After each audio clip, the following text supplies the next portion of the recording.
Welcome back. It's your girl, Miss J, and you are now listening to Talks with Miss J, Views of a Sagittarius, Episode 3, Part 2, WNBA, opening few days. We're going to talk about some of the major topics and things going on around the league that's kind of been the buzz. So let's get into it. Let's start off with the Connecticut Sun. Yeah. Connecticut Sun are now 0-3. The big acquisition of DeWanna Bonner was major. Now, she's been a walking bucket in her first 3 games.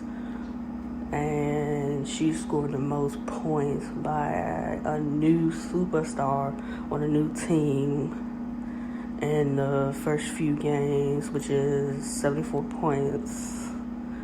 And she's been scoring, but it has yet to equal to a win. So that's still kind of alarming as of right now. We all know DeWanna Bonner is a bucket. We know her pairing along Alyssa Thomas in the front court is supposed to be a unique duo. And if you've been watching the first 3 games, it has been a great pairing. Pretty much the only good parts of watching the first 3 games of the Connecticut Sun so far, to be honest, because nobody else has really got it going. And that kind of brings me some concern right about now. You have no Jonquel Jones because she opted out of the season due to coronavirus. You have no Courtney Williams this year because you traded her away to the Atlanta Dream. So you also traded and brought in Kalina Mosqueda-Lewis from Seattle. She's supposed to be a 3-point threat, and so far in the first 3 games, her 3-point shot just isn't there. But we all know she goes through different phases of being hot and cold. So it's only a matter of time before she's draining threes right and left. Then you have Bria Holmes, who came off the bench, was a spark last year, now getting the chance to start this year alongside Alyssa Thomas and Jazz Thomas in the starting lineup. So far, her offense hasn't been there yet. Maybe it's the transition of going from being the energy player off the bench to being in the starting lineup. For them to be successful and hopefully get a W within the next game or so, she's definitely got to take a big step forward with her offense.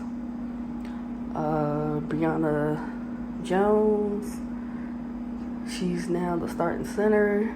She was the backup center to Jonquel Jones last year, and you get what you get with her because she's not a big time scorer, and she's not a Jonquel Jones. So it's just a fact of people taking on different roles and bringing in new players and trying to figure it out. But I can say last night in the Connecticut Sun game, you saw visible frustration on the faces of Alyssa Thomas and DeWanna Bonner. DeWanna Bonner even got a technical foul in the game last night for fussing with the ref about calls.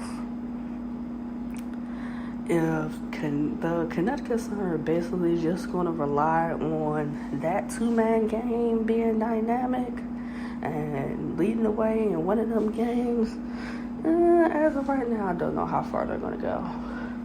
But all hope isn't lost on them. So it's just a matter of time for, basically, they need somebody else to step up. You know, DeWanna Bonner and Alyssa Thomas can't go out and score basically 20 points or more a night and maximum energy, maximum effort, and everybody else is still not supporting them. It's not going to equal the wins. You're going to have your stars frustrated with the supporting cast, and the team is just going to be in a ref. But hope is not lost on the Connecticut Sun. With AT and DB leading the way, I got faith they'll turn it around. Now, Washington Mystics. I'm going to need y'all to put some respect on their names. People counted them out no sooner as Elena Delle Donne medically opted out this season. They automatically wrote the Mystics off. Okay. Now you're saying that Little A and AP and Hines Island are leading the way. 3 young players that have basically been supporting players to the stars for the Washington Mystics. So,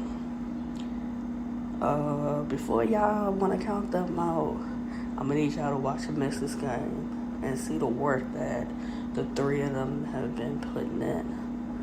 The performances they've been putting on in the first 3 games that a lot of people really thought wasn't possible. But rocking with my whole town team, I knew it all along what Ariel Powers is capable of on a nightly basis when she gets the chance to start. I know she's gonna go hard. She's a dog, like Elena Delle Donne was saying. Ariel Powers is a dog. Scores, rebounds, high energy. That's what you need. She's a dog. Know her name. Ariel Powers, number 23, starting small forward for the Washington Mystics right now. Then you have Lil A, who's pretty much been in the starting lineup since being drafted out of University of Texas, who's stepped her offense up, who's mainly been known for her defense. So now she's got it clicking with both. So it's exciting to see. Maisha Hines Island, drafted out of Louisville probably two or 3 years ago, been on the bench playing behind Elena Delle Donne and the other stars that have been there, is having her moment right now. Yeah, she's having her moment. She's capitalizing on the chance to get out there and show what she has to offer. What fans didn't know she could do. I could definitely say I didn't know that she was this good. And I was watching the games last year, and I only remember maybe a handful of games I can think of that she actually played in. But she's getting the job done, and we rocking. Lil A, AP, Hines Island, they gonna take us to the playoffs, and maybe even farther again. You know, the motto is run it back. So when you mentioned the Washington Mystics, the WNBA champions last year, put some respect on their names. Let's talk about the Los Angeles Sparks. Candace Parker is seeming fully healthy, and it's showing the way she's moving and contributing on the floor. She just seems happy to be back out there where her teammates. And I really believe they can go far with her leading the way. Three-headed monster of Candace Parker, Nneka Bumike, and Chelsea Gray. Those are the featured big three for them. And so far in the first 3 games, they've been doing their thing. But I think the main attraction and a high point has been really 2 of their new additions, being Simone Augustus, the 15-year veteran and champion, and the young gun, swaggy, athletic Brittany Sykes, who they got in a trade from the Atlanta Dream. It has been a joy to watch Simone Augustus and Brittany Sykes on the floor at the same time. They're feeding off of each other very well, and that's a great punch to have off your bench, and a great combination of veteran and young swagger coming off the bench. So if they can continue to be the 1-2 punch of scoring and defense off the bench, even throwing rookie Taya Cooper from Baylor.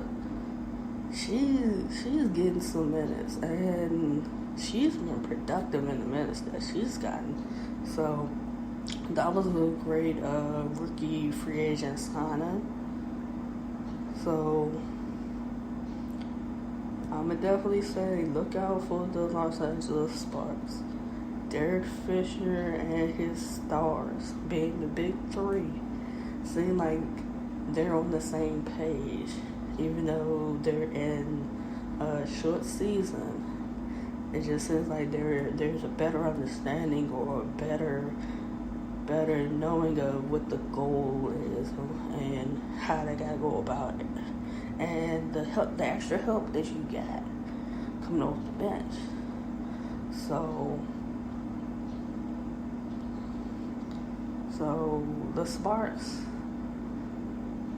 and the matter of fact the Lakers won last night. So that LA is, seeming to be the area right now as far as both of the teams winning.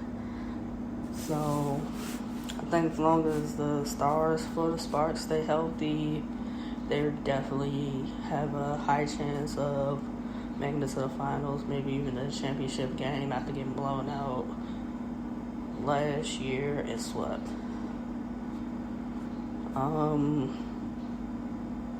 Something else that seems to be a hot topic, and even the sports analysts even talked about this one, about the fact of all the WNBA coaches have been wearing the Black Lives Matter shirts that say your name. They've been all wearing them at the games. So, Bill Laimbeer has been the only coach, I believe, that hasn't worn a Black Lives Matter shirt, and it's kind of like they're putting him on blast because he didn't wear one. To my understanding, his reasoning for not wearing the shirt is because it was too tight, and that's what he told his team. That's why he didn't wear it to the game. The shirt was too tight. And I think as long as his players and his staff respect the reasoning behind why he didn't wear it, yes, I understand the message that goes along wearing the shirt, but I don't think you need to wear the shirt to fight the cause. Yes,